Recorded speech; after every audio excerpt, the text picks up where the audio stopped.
Bueno, buenas tardes, Alberto. Bienvenido a Mendoza. Para empezar y para ir directo al grano, aprovechar el poco tiempo que tenemos, usted recién en la conferencia planteaba de que es difícil saber con qué economía se va a encontrar, qué país le va a dejar Macri, pero sí podemos saber que hay una concentración de factores de poder muy importantes que tienen una incidencia muy fuerte en la economía. Entonces, sin saber cómo son los números de la economía, pero sí sabiendo esto, ¿cómo encararía usted, en caso de ser presidente, la relación con esos factores de poder para poder poner en marcha un país productivo, un país con industrialización, que es lo que ustedes están planteando? A ver, yo creo que nosotros hemos vivido un tiempo de demasiado enfrentamiento todos estos años. Los factores de poder existen en Argentina y existen en todas las sociedades. Y en todo caso, el secreto del que gobierna es ver cómo administra esas concentraciones de modo tal que nadie prevalezca sobre el otro en perjuicio del otro.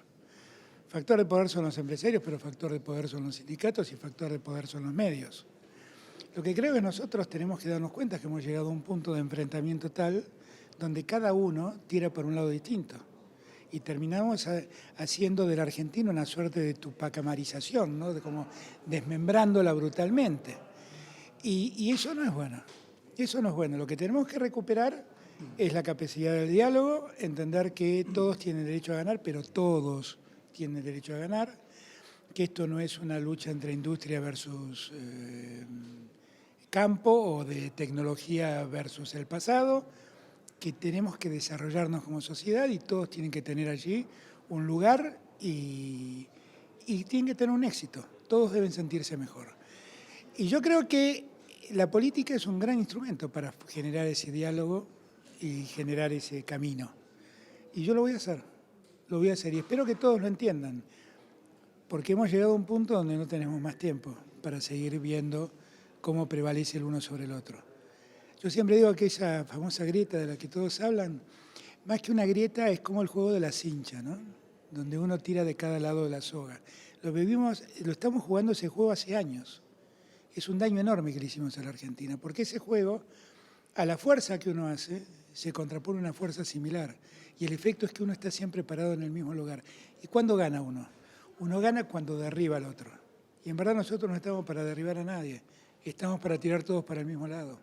Ahora, hay una campaña donde el gobierno plantea esa dicotomía de forma permanente, incluso también en el campo económico, ¿no? Entre país abierto, país cerrado, economía abierta, economía cerrada, país insertado en el mundo, no insertado en el mundo. En esa discusión, digamos, también hay que plantearse de alguna manera y ver cómo uno relaciona los aspectos productivos con el mundo. Nosotros hoy estamos viviendo en una economía como la mendocina, usted lo sabe bien, las discusiones acerca de la inserción en la Comunidad Europea, el mundo vitivinícola, cómo plantear de la sociedad que eso se puede superar y que esa inserción en el mundo puede ser ordenada y con beneficio real para la producción. Es que todo eso es parte de un discurso de Macri, que no es verdad. No es verdad que nosotros no estábamos en el mundo y ahora estamos en el mundo. Si estuviéramos en el mundo nos prestarían plata y el único que nos presta plata, dinero, es el Fondo Monetario, porque el resto del mundo nos dio la espalda. No es verdad lo que dice Macri. Nunca estuvimos tan afuera del mundo como ahora. Nunca. Todas las puertas de financiamiento de la Argentina se han cerrado. Todas. También las del fondo, porque el fondo ya advierte que no pone un peso más en la Argentina.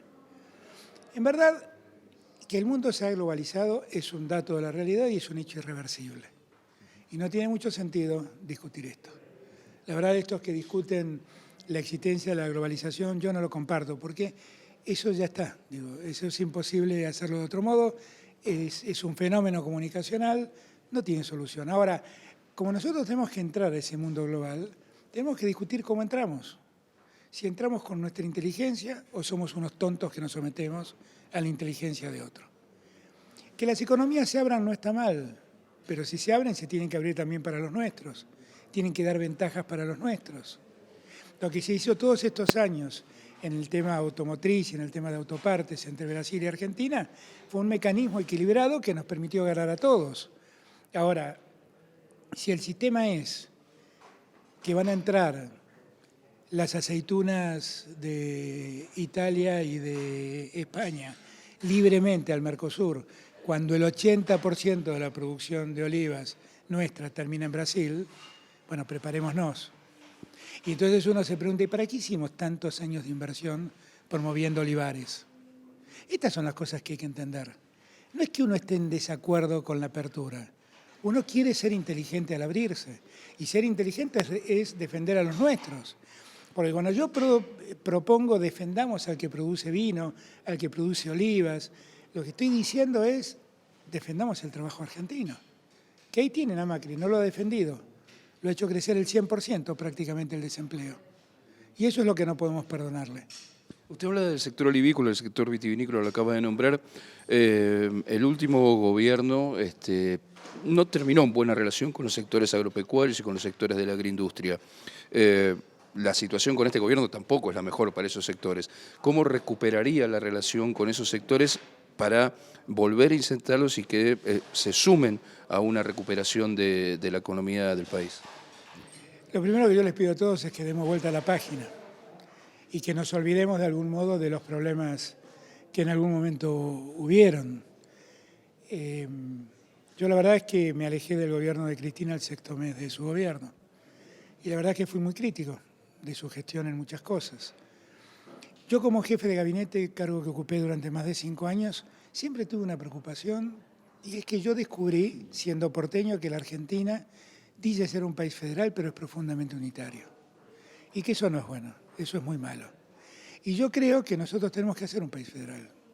Y un país federal se construye en la zona de Cuyo, hablando con los que producen vides y hablando con los que producen oliva, por ejemplo. Hay muchas más otras industrias acá también, pero digo esos dos a modo de ejemplo. El gobierno nacional no puede ser enemigo de esa gente, porque lo que nosotros tenemos que lograr es que Mendoza se desarrolle. Que Mendoza se desarrolle no es que solo gane plata, es que un mendocino encuentre en Mendoza la posibilidad de nacer, crecer, encontrar trabajo, hacer una familia, estudiar acá, que sus hijos estudien, tener salud, y no desespere yendo a buscar esa suerte en otro lado y generalmente no encuentre esa suerte en ninguna gran ciudad. Eso es lo que tenemos que hacer. Ese es el esfuerzo. Yo lo que invito es a un diálogo franco. Si ya sabemos que estamos todos mal, ¿qué le voy a exigir a los que no dejan de perder? Yo lo que quiero es dar vuelta a esta página, encender la economía y que todos ganen. Si ganan los empresarios, ganan los que necesitan trabajo, porque ellos son los que dan trabajo. A propósito de su viaje ayer para entrevistarse y para juntarse con Lula, en caso de ganar las elecciones, va a ser presidente en un contexto de gobiernos como el de Brasil, que todavía le quedan 3 años, gobiernos como el de Chile, que vayan hacia otro camino y van hacia otro tipo de relación, por ejemplo, con Estados Unidos y con el mundo. ¿Cómo ve usted la integración con Brasil? ¿Cómo ve la integración con el resto del Mercosur y de América Latina en este proceso donde habría serias diferencias ideológicas entre un gobierno y otro? Yo, si los brasileros, el pueblo de Brasil ha elegido a Bolsonaro presidente, yo no tengo nada que decir, es la decisión del pueblo de Brasil. Yo estoy seguro que el pueblo de Brasil comparte con nosotros la idea de la mancomunión que habíamos logrado en el Mercosur y la necesidad de presentarnos frente al mundo unidos. Y yo aspiro a que eso lo podamos lograr. Ahora, si Bolsonaro lo que quiere es someterse al interés de Trump, bueno, entonces ya no será el Mercosur el que va detrás de eso, sino será Bolsonaro. Yo no voy a firmar un tratado de libre comercio para destruir la industria argentina. Yo no voy a firmar un tratado de libre comercio para que todos los días el empleo se deteriore. Mi primera obligación es con usted y con los que nos están mirando, no es con Trump. Por lo tanto, yo la verdad es que en ese punto no tengo ninguna duda, sé lo que tengo que hacer, sé dónde están mis obligaciones y sé qué intereses debo representar y proteger. Yo sé que represento intereses argentinos y esos son los únicos a los que le debo una respuesta. Gracias, Alberto. No, gracias a ustedes, un gusto.